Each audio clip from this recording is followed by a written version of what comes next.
Sometimes I still have nightmares of things that had happened, such as my siblings being chained up or getting beaten. When David and Louise Turpin last saw their children, some of them were in shackles. Today, a stunning final chapter in a case that horrified the world. What some are calling a house of horrors inside a family home in Southern California. 13 siblings living in deplorable conditions, tortured by their own parents. Now at their sentencing hearing, face to face with some of their children for the first time since pleading guilty to multiple counts of torture and false imprisonment. I cannot describe in words what we went through growing up.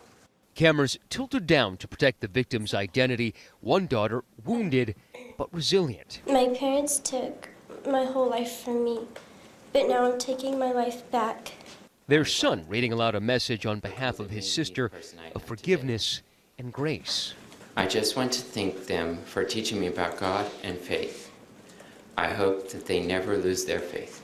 Their father, David, unable to cope. So emotional, he dished off his statement to his attorney. I never intended for any harm to come to my children. I'm sorry if I've done anything to cause them harm. His wife, Louise, seemingly full of regret. I pray for my children every day. I want to say again, I'm truly sorry. I am for everything I've done to hurt them. I love them more than they could ever imagine. The two were stoic as their sentences were handed down, 25 years to life, with the possibility of parole in 22 years. Would you say that justice has been done? I believe it has. I think that the punishment of 25 to life is what you get in California for first-degree murder.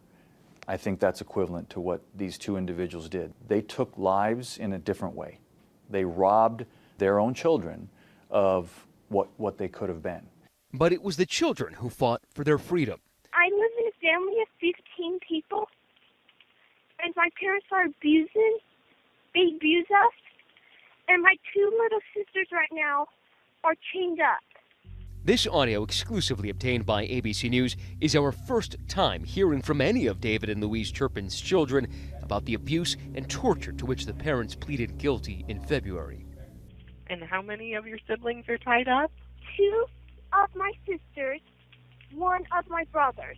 How are they tied up, with rope or with what? With chains. They're chained up to their bed. Authorities say it was just before 6 a.m. when the Turpin's 17-year-old daughter swiped a deactivated cell phone, scrambled out of her bedroom window, and made that call. The reason I ran away from home was because the chains were making places and they would wake up at night and they would start crying, and they wanted me to call somebody and tell them. Her voice high-pitched, sounding a decade younger than her near 17 years, but her purpose clear. And so I wanted to call y'all so y'all can help my sisters. Her courage couldn't be understated. She risked being chained herself if caught. Okay, so you're just around the corner from your house, is that right? Yeah, I think. I'm not sure. I've never been out. I don't go out much, so I don't know anything about the streets or anything. That call would ultimately free the rest of her siblings and land her parents in jail. You've got parents that are torturing their children, causing them pain, causing them suffering over a prolonged period of time through malnourishment, through physical abuse, through psychological abuse. It's horrific. That 911 call shattering the image of what seemed a big, happy family. David Turpin once had a steady job with aviation giant Northrop Grumman. The Turpin's Facebook profile featuring family trips, like this one to Disneyland. The children so often dressed in identical clothing, sometimes numbered. The family of 15 lived in a quiet suburb. This community here in Paris, California is known as the crown jewel of this little town. It's the kind of place where kids play out on the street unchaperoned, where people keep their lawns tidy and manicured, and where neighbors talk to neighbors. Did you ever actually see the kids yourself outside? Not outside, but... Neighbor Mike Clifford, who works the graveyard shift, says he did see something odd, though, late at night. I'd come home and anywhere from 12:30 to 3 in the morning, is the kids marching between those two rooms up there. At 12:30 to 3 o'clock in the morning? That's when I get home, and that's when I would see them. And how long would they march back and forth for in single file? Hours. At the time, the children ranged in age from 2 to 29. 7 of them were actually adults, but looked so much younger because of severe malnutrition. To give you an example, one of the children at age 12 is the weight of an average 7-year-old. When deputies found the 12 siblings, what were the conditions that they encountered in that house? They're horrible. Conditions are absolutely deplorable. It smelled, it's filthy. It's clear that some of the victims, when they're chained, are not being taken to the bathroom to relieve themselves. The Turpin's 17-year-old daughter describing the conditions they lived in that 911 call. We lived in stilts, and sometimes I wake up and I can't breathe because how dirty the house is. These pictures show one of the Turpin's Texas homes years ago. Grime smeared on the stairwells, human filth on the floors, scratches on the backs of doors and walls that the new owners had assumed were made by animals. When was the last time you had a bath? I don't know, almost a year ago. But sometimes I feel so dirty. I wash my face and I wash my hair.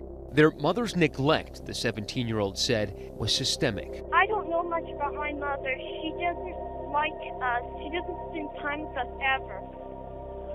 Who takes care of you?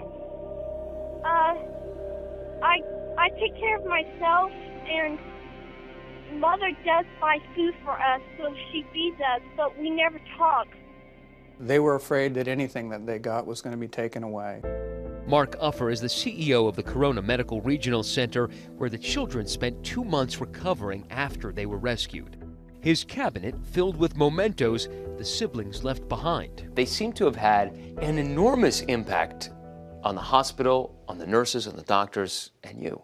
You know, what initially started out as patients coming in through the emergency room turned into sort of a higher calling for all of us. We essentially adopted them. The sunset over. Despite the years of abuse and lack of education, Uffer says the children showed raw talent. She wanted to know about horseback riding. Okay.